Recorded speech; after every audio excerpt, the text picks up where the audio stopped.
So we're getting closer. As you can see, it's starting to take a lot more shape now.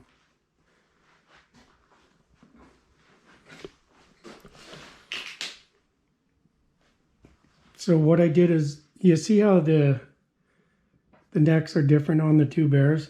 It always works out that way. You kind of just go with the log as you're carving.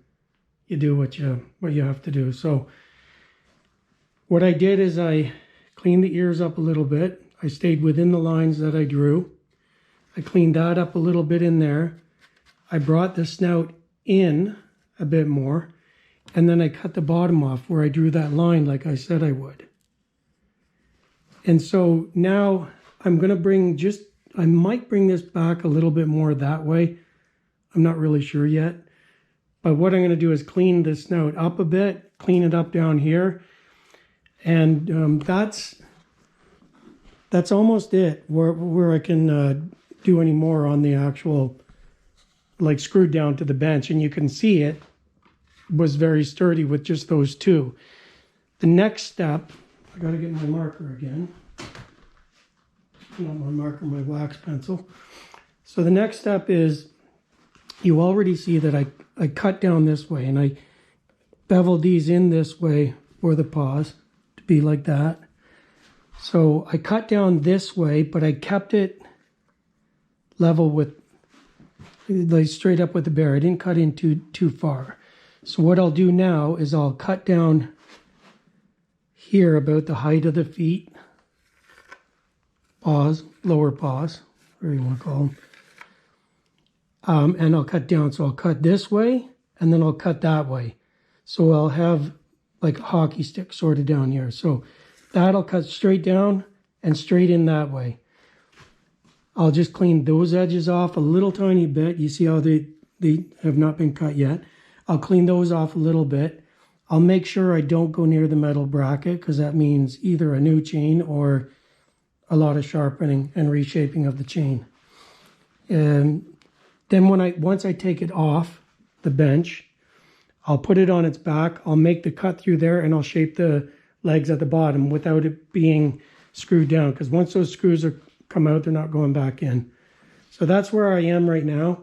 And if you're wondering about these cracks, this is why I like doing it this way when they've already dried out and they've done their splits. I'm just marking where the cracks are.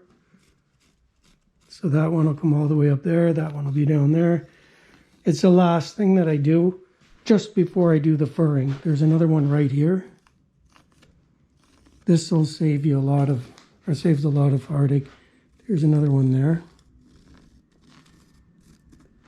And there's one on the ear right there. So I mark those. And I'll actually take my chainsaw and I'll cut a relief through each one of those cracks.